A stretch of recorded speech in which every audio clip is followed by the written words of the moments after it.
Hi guys, welcome back to my video. So this is part 2 of my kinky wig made on the sewing machine. In this video I'm going to be coloring and styling. So I've got the Schwarzkopf Polycolor Permanent Cream Color in a natural black. I've got the Pantene Smooth and Sleek Argan Dry Oil for frizzy dull hair, and it's a leave-in. And then the Revlon Black Seed Curling Custard. And I'll be using the Tresemme Color Revitalize Shampoo and Conditioner.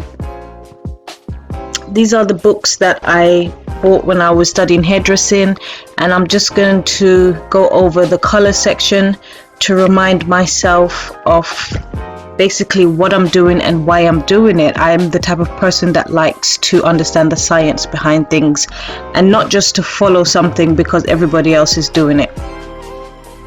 So yeah, these are the books that I used. They've helped me a lot, and they help me to keep my hairdressing skills sharp, even though I'm not in a salon at the moment.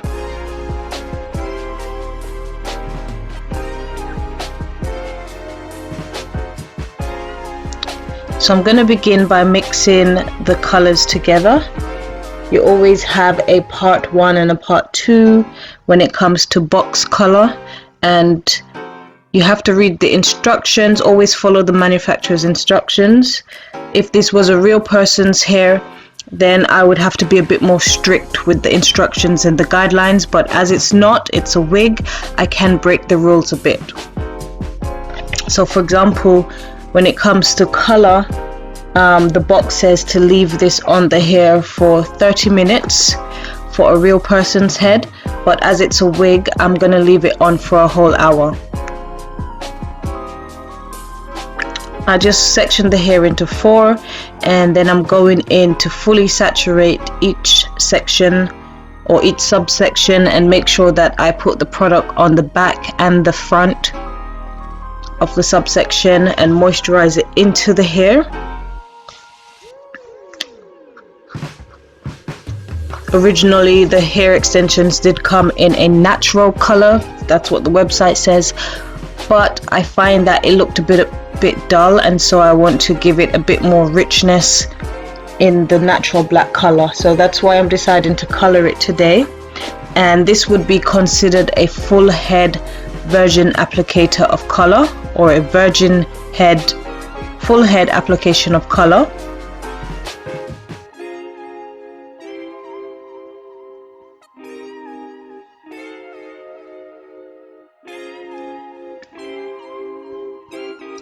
And this is the point where I started to get upset, guys, because I noticed that the box color was changing the curl pattern, and originally I wanted my afro hair to be afro and kinky and shrunken, just like how it was first presented once I finished sewing the wig, but unfortunately the coloring process did change the curl pattern.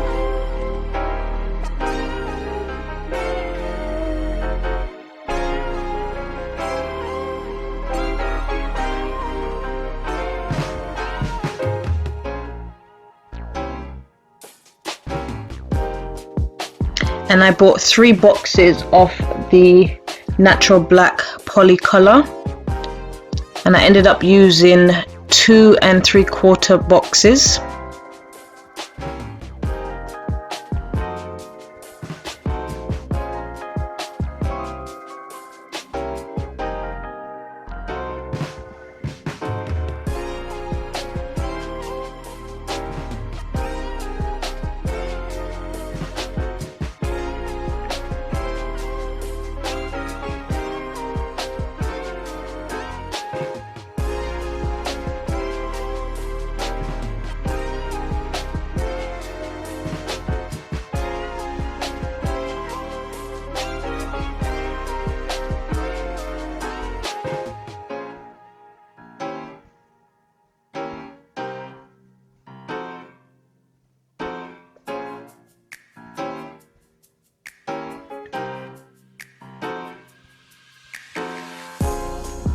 And when working with color, guys, always remember to wear your personal protective equipment, which is gloves, maybe a mask and an apron, and always have a door and a window open so you can get plenty of fresh air, plenty of ventilation in the room. You're not supposed to inhale this stuff. And I'm just going over the whole head now with the last bit of color, just in case I've missed any spots. Again, if it was a real human being, I would use smaller slices when it came time to coloring the hair.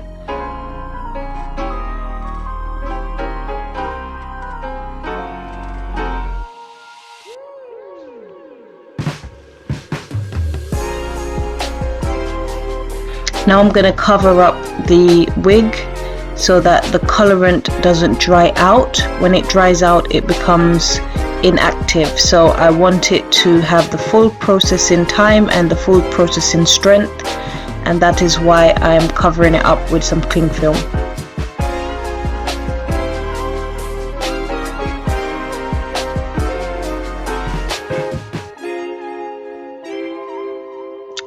So I ended up shampooing and conditioning the hair off camera. I let it air dry on the clothesline, and now I'm going in to style the hair, but before styling I'm going to add some finishing touches.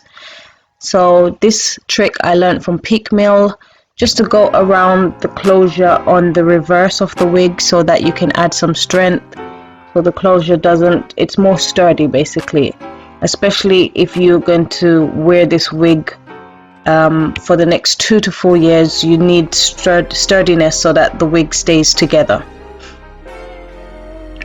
Now I'm going in with some leg tint and some holding spray.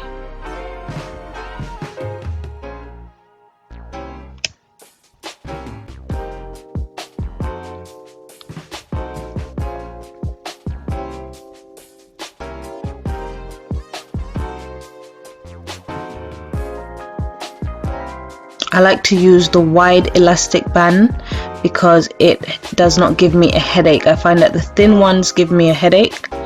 And also I've changed my placement of the elastic band. Before I was putting it closer to the ear, now I am sewing it closer to the closure. So off camera I did actually remove the band and sew it again in a different place.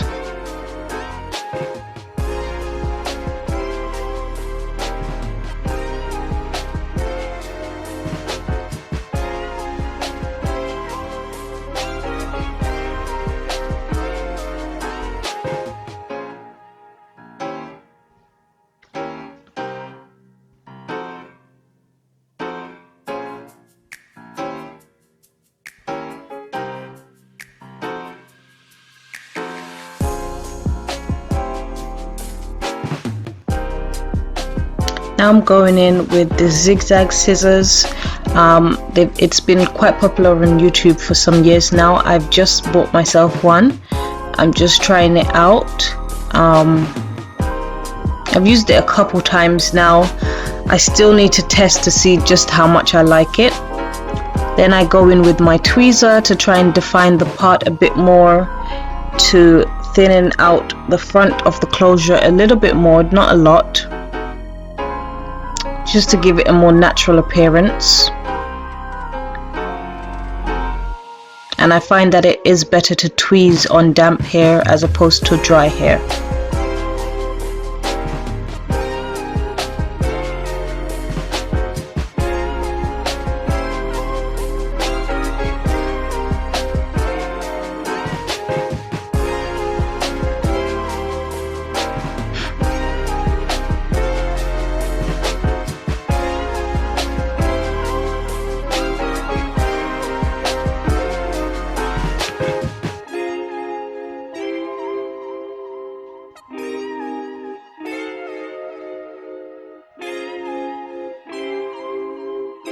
When tweezing, try not to stay in one spot, so you see me moving up and down the length of the parting. And now I'm going in to style the hair using some water, the curling Custard by Revlon, and the Pantene Smooth and Sleek leave-in. And this is generally how I style curly hair. If I didn't have a curling Custard, I'd probably use a mousse.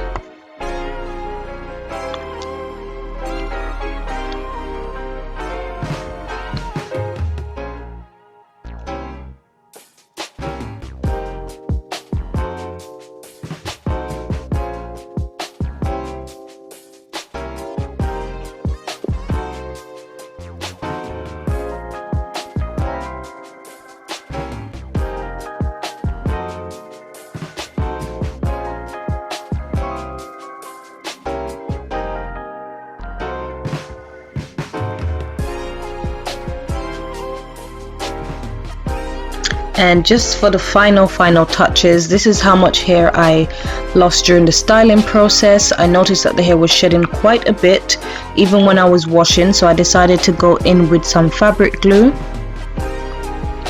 And the shedding could be because of the fact that I cut the tracks.